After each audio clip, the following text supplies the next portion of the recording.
정치는 철저한 자유민주주의입니다. 뭐 이거는 이제 이분 집안 내력과 관계가 있는데 이분 집안이 전라남도 목포죠. 전라남도 목포에서 그 전에 이제 오사카 이런 데에 많이 일들을 하러 갑니다. 어떻게 가냐면 전라남도 목포에서 제주항까지 배를 타고 가고 제주항에서 우리는 연락선은 뭐 부산에서 떠나서 현해탄을 건너서 갑니다. 천만에요. 연락선 부산 연락선 있지만 제주 연락선도 1920년대 중반부터 있었습니다. 제주에서 바로 갑니다. 그래서 제주를 거쳐 가지고 오사카에 가는 사람들이 많아요. 이분 아버님께서 이제 오사카에 일을 하러 가셨다가 거기서 전기 기사가 돼요. 말하자면 물론 무자격이겠지만 전공이요. 워낙 머리가 좋으시고 재능이 있으시니까 전공 생활을 하면서 일본 공산당으로부터 정통 공산주의 훈련을 받아요. 그래가지고 이제 해방 전국에서 이분이 이제 이제 목포와 목포 옆이 그게 영광이죠. 그 월출산 있는데 영광이죠. 월출산이 그 일대에서 운동을 하다가 그 월출산에 이제 파르티산 빨치산으로 입산을 한다고요. 그런데 아시다시피 이 공산주의 운동에 있어서는 이 줄을 잘 서야 됩니다. 줄 잘못 서면 자기들끼리 총 쏴서 죽여요. 여기서 이제 그 지령을 받아가지고 이게 소련 김일성 라인으로 줄을 쫙 서 있는데 이걸 뭐 좀 일본 공산당에서 배워온 이상한 사람인 거라 이제 걔들 관점에선. 그래서 이제 김지아 아버지를 이제 자기들끼리 빨치산 부대 내에서 재판에서 총살을 하려고 음모가 진행 중인 상태예요. 나는 김지아 아버지 그 상황 알죠? 그러던 때에 10살밖에 안 됐는데 김지아 시인은 그 당시에 그 이제 그 살벌한 이제 경찰 내지 서북청년단에서 이제 이 김지아 아버지 붙잡겠다고 10살짜리 김지아를 잡아놓고서 이제 그 월출산에 이제 메시지를 넣은 거예요. 김지아 아버지한테 너 내려와서 자수 안 하면 네 아들 죽여버리겠다고. 그 어차피 이제 김지아 아버지 입장에서는 이렇게도 죽고 저렇게도 죽을 것 같으니까 이제 내려왔죠. 내려와서 이제 뭐 매 맞고 불 거 많이 불었겠지. 그래가지고 이제 복역을 조금 시작을 했는데 그때 6.25가 뻥 터진 거예요. 그러니까 이제 그때 지방에 따라서는 그 예비 검속한 사람들을 다 죽이고서 죽이는 풍조였잖아요. 철군할 때. 그게 이제 보도연맹 사건이죠. 여기는 예비검속도 아니고 잡혀 있는 사람이니까 예비검속이라는 건 보도연맹이라는 건 왼쪽을 했는데 남로당을 했는데 저 이제 안 할게요라고 이제 자술서 쓰고 반성문 쓴 사람들을 특별히 관리하는 조직이 보도연맹이에요.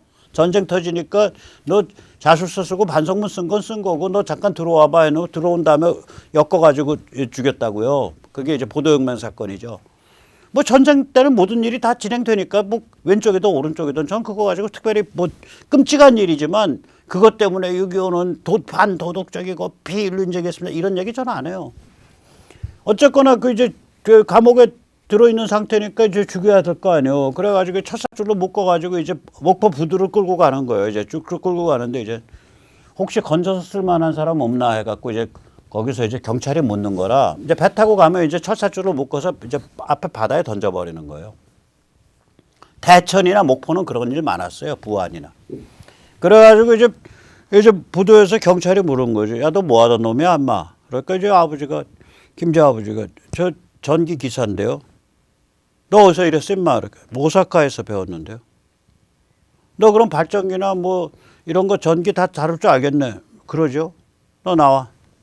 그래가지고 헌병대로 넘겨서 여기다가 저기 뭐야 그 하사인가 뭐 중사계급장 달아주고 대한민국 육군 문화선전대로 보내서 군인들 영사기 틀어주고 무대 차려가지고 그 노래 부르는 사람들 와서 노래 불러주고 그 위문 공연하는 그 문선대의 기사가 된 거예요. 이 양반이 아버님이. 그러니까 이제 김지아 시인이 이 사정을 잘 알아요. 그러니까 우리 아버지는 빨갱이한테 죽을 뻔한 진짜 빨갱이다 이거요. 그 내가 빨갱이 하겠냐 이거지. 아 저한테 하신 말씀이야. 야 우리 집안 내력 봐라. 우리 아버지가 빨갱이 원단 빨갱인데 빨갱이한테 죽을 뻔했다 이거요. 그 저기 월출산에서. 야 내가 빨갱이 하겠냐. 이분 굉장히 자유민주주의입니다. 그래서 이분이 사표로 따르는 분은 지학순 주교예요. 그러니까 김지아 보고 빨갱이라고 그러는 사람은 옛날 사상, 옛날 지학순주교가 빨갱이라고 하는 거랑 똑같아. 말도 안 되는 소리죠. 이분의 성향은 뭐냐면 입 바른 소리를 참지 못하는 자유인입니다. 비극은 뭐냐? 70년대 초가 제가 유신이 무슨 중화학공업화 새마을운동 경제발전을 위해서만 있었던 게 아니다. 유신은 실제로는 미중 화해, 그러니까 닉슨과 모택동, 키신저와 줄레 사이의 그 만남, 그리고 월남전의 패망, 오일 쇼크, 이것에 의해서 대한민국의 존재 기반 자체가 흔들리는 상황에서 온 비상체제였다라고 말씀을 여러 번 드렸죠. 이런 상황에서 이분이 저항을 한 거예요. 이분 관점에서는 평등주의고, 아까 그 서울길 같은 거 보세요. 그러니까 그 서울길 분명히 슬픈 얘기거든. 근데 거기에 일면의 진리밖에 없죠, 사실은. 왜냐? 시골에서 가출 안 할 방법이 없잖아. 굶어 죽는데. 70년대 중반까지요. 시골에 있는 그 농가들 중에 그냥 우리 집 딸 그냥 도시에 그냥 모르는 집에 내보내면 애가 그냥 몸도 험하게 굴리고 어떻게 돌아다닐 줄 모르니까 어떻게 먼 친척 되는 사람, 도시에 잘 사는 사람 있으면 연락을 해요. 그래서 우리 딸을 그 식모로 써주고 걷어서 먹이면서 좀 여유다 하면은 야간고등학교라도 좀 보내주세요. 이러고서 보내요. 그러면 식모를 공짜로 써. 70년대 중반까지만 해도 그랬었어요. 식모라고 전 입이 붙어 있잖아. 가정부, 뭐, 가정관리사, 전 그런 건 모르겠고요. 식모, 그냥, 뭐가 왜 나쁜 말이에요? 어미 못 잔데. 그러니까 서울길 말고 다른 길이 없어. 그나마 경제가 발전하면서 서울 가는 길이 많아진 거예요, 이제. 그러나 그나마 경제가 발전하면서 서울 가는 길이 많아진다는 얘기는 김지아 씨는 얘기 안 하지. 한 인간이 그 몸이라도 팔려고 그 10대 후반 소녀가 집을 나와서 걸어가지고 역까지 가는 그 과정을 그리는 거 아니에요. 참 그렇습니다. 그러니까 이분은 평등주의적이고 동시에 자유민주주의적인 거예요. 그러니까 충돌할 수밖에 없죠. 근데 저 뭐 그런 성향으로 충돌하면 대충 가서 좀 매 좀 맞고 감옥 좀 살다 나와서 또 좀 잘 적응하고 살지. 왜 저렇게 완전히 목숨을 걸고 충돌했냐. 그거는 설명이 안 되잖아. 이것만 가지고는. 목숨을 걸고 충돌하려면 다른 동기가 있다 이거예요. 플러스 알파. 이 다른 동기가 뭐냐. 이게 저의 해석입니다. 이게 제가 이분이랑 이렇게 얘기를 하다 보면 물질주의를 극도로 싫어해요. 사람이 풍요에만 빠져가지고 다른 걸 못 보는 상태.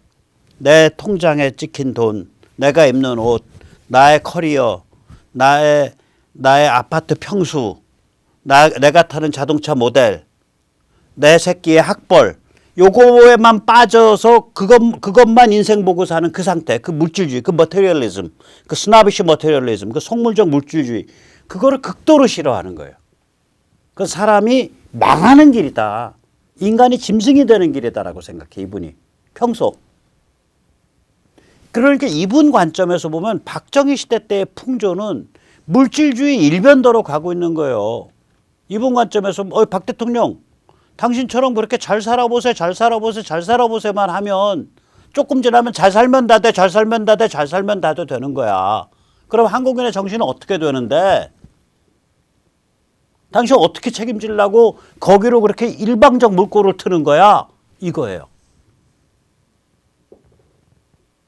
그러니까 물질주의가 이렇게 범람해서 일방적, 지배적 사회 풍조가 되는 것에 대한 적개심, 거기에 대한 염증, 거기에 대한 경계심, 이걸 신호탄을 쏘아 올린 거라고요. 오늘 우리가 부닥치고 있는 문제잖아요. 오늘 그래서 한국인의 마음과 영혼이 지쳐가지고 이제는 자살률도 높고 세계에서 출산율도 제일 낮고 인구 절벽 안 살아버리겠다는 거 아니에요. 왜 그래? 뭔가 정신적 가치, 원칙, 삶에 대한 긍정성 이런 것이 물질주의 아래서 오랫동안 눌려가지고 그냥 병들어 버린 거예요, 이게. 그래서 제가 오늘 김지아의 유신 때의 저항은 2020년대, 50년 후 한국에서 너무너무 절실하다는 거예요. 그 저항은 박 대통령이 물꼬를 튼 그 물질주의, 박 대통령이 물꼬를 튼 그 기능주의에 대한 전면적 저항이에요. 저는 그렇다 해서 박 대통령 원망은 안 해요. 왜냐면 나라가 이제 너무 가난해서 공산화가 되냐만의 상황이니까 뒤는 모르겠고 그건 니들이 알아서 하고 나는 이 빌어먹을 놈의 가난의 사슬은 끊어버리겠다. 이게 박 대통령이거든. 그 끊는 과정에서 물질주의가 물꼬가 터지던 댐이 터지던 욕망의 물길이 터지던 그거는 니들이 알아서 헤쳐서 살아. 그건 나가 책임 못 져. 그 박 대통령 말이 맞는 거야.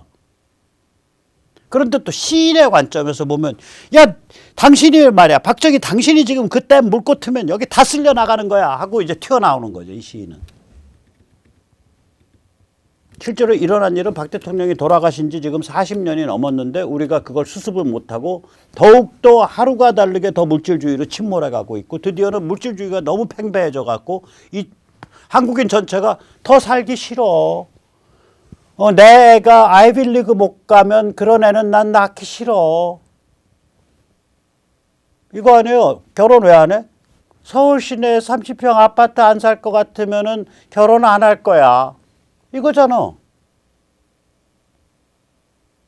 그거거든요, 지금. 내가 아이빌리그 미국 유학 못 갈 것 같으면 나 애 낳기 싫다. 그거 아닌가요? 솔직히 말해서. 요새 풍조가. 무슨 놈의 삶을 아이빌리그 학벌과 아파트 평수로만 계산하냐 이거예요. 그건 n분의 1이지. 삶에 대한 태도가 빌어먹을 정도로 아주 소각하게 물질주의화되어 있다고요. 물고 그 댐을 터뜨린 건 박정희 대통령인 게 맞아. 근데 그게 어저께 터져서 오늘 이랬어. 그럼 박 대통령 탓이야 그거. 근데 그 양반이 돌아가신 지가 40년이야. 그러면 그동안에 물길도 만들고 댐도 만들고 또 배수도 하고 충분히 시간이 있었는데 그걸 안 한 거죠 우리가. 그 박 대통령 탓을 못 한다고. 저 양반은 박 대통령 시대 때 박 대통령이 댐에 물길 트니까 야 그렇게 범람시켜 놓으면 나중에 가서 이거 살벌한 일 벌어져 하고서 저항한 거고. 그래서 제가 참 안타깝게 생각하는 게 저 양반이 정신이 온전했다면 1980년 석방 이후에 물질주의에 반대하는 정신적 가치를 모색하고 규정하는 그 작업에 획을 그었을 거예요. 저 양반이 제 글을 읽으시고 제 책을 읽으시고 너는 그걸 할 수 있을 것 같아라고 저한테 말씀을 하셨는데 제가 재주가 비루해서 아직도 그걸 제대로 못하고 있습니다. 나는 영어도 잘 못하고 요즘 거 잘 모르잖아. 자네는 그걸 할 수 있을 것 같아. 이제 그렇게 저한테 여러 번 말씀하셨어요. 죄송합니다. 그래서 그러면 그 양반에 제가 그때 뉴델리 주필 할 때 저는 이분의 제가 고등학교 그러니까 73년도 4년도에 김지아 빠였으니까 그러니까 그때 이미 황토를 갖고 있었고 73년도 중3 74년도 고1 그때 이미 김지아 빠예요 저는. 그러니까 황토를 이미 갖고 있었어요. 73, 4년 중3 고1 때 이미 금서일 때 중3 고1이면 제가 만 14, 15일 때 제가 조숙해 갖고 그러니까 75년도에 김지아 시인 바로 나왔을 때 아직 창비 그게 막 금서 떨어지냐만 할 때 바로 제가 구해가지고 창비 75년도 보모를 갖고 있었다고요. 그리고 김지아의 그 오적 같은 게 아마 그때 잡지 다리에 실렸을걸? 다리라는 잡지였던 것 같은데 제가 줄줄 외고 다녔어요. 오적 같은 거 75년도 76년도에. 그리고 학교에서도 그런 거 왜 쓰니까 애들 앞에서. 그러니까 제가 겁이 나가지고 76년도에 그 마포동학교에 그 간첩 자재인가 간첩인가 밤중에 들어와서 교실 칠판마다 김일성 만세 쓴 사건 다음에 제가 겁이 나서 집에 있는 걸 태워버렸죠. 혹시라도 애들이 진술하다가 저 박상현이 제가 좀 백모 저놈이 좀 이상해요 하면 우리 집 덮칠까 봐. 그래서 저는 김지아 시인이 사실은 75년도 그 시 이후에는 감옥에서 잠깐 나와서 그 타는 목마름으로 이런 시 이후에는 정신적 저작물의 결과가 거의 없다시피 하다. 1991년에 죽음의 구판을 걷어치워라. 그거가 거의 유일한 정신적 결과물이다라고 슬프게 생각을 합니다. 제가. 그걸 인정을 해요. 그러면서 그럼 저 양반의 인생은 도대체 뭐야? 그럼 참 불행하구나 라는 생각을 항상 해왔는데 제가 이제 나이가 먹어가면서 무슨 생각이 드냐면 저 양반은 어떠한 정신적 작품보다 더 큰 작품을 남겼어요.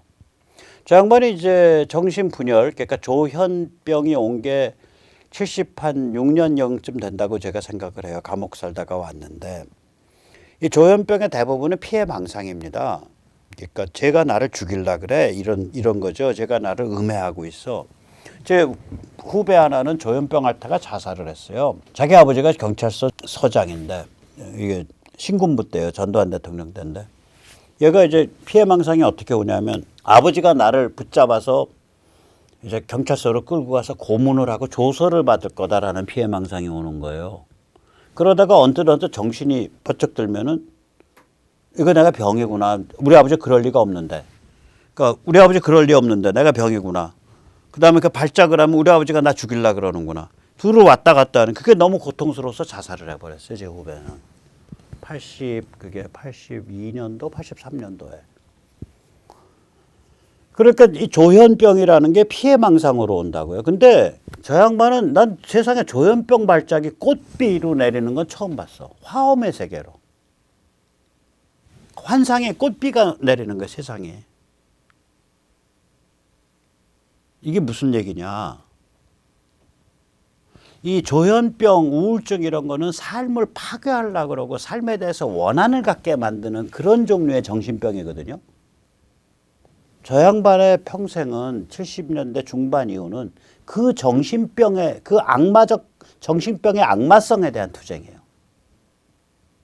개인 심리, 개인 영혼의 영역에 있어서의 투쟁이에요. 굉장히 개인적인 투쟁이에요.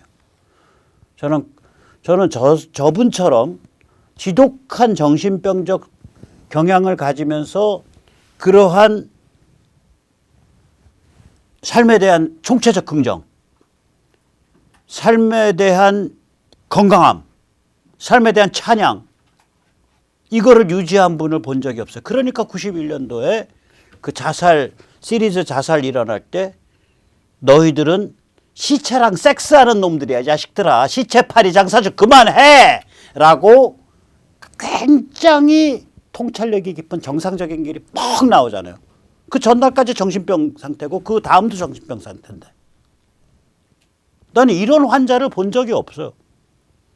제가 주변에 이제 그 환자에 대한 얘기도 많이 좀 들은 편이고 또 제가 제 주변에 이런 정신적으로 시달리다가 자살한 사람만 한 서너 명 돼요. 예를 들어서 여러분도 잘 아시는 그 노무현 대통령 때 안기부 기조실장한 국정기조 서동만 내 부인 우리 직계 후배거든. 우울증으로 자살해 버렸잖아요. 서동만 씨도 이제 돌아가셨지만. 제 주변에 그런 사람들이 많아요. 제 직계 후배도 둘이나 우울증 자살했고 한 명이 정신분열로 자살했고 자살 안 한 사람 치면 엄청 많고. 그래서 제가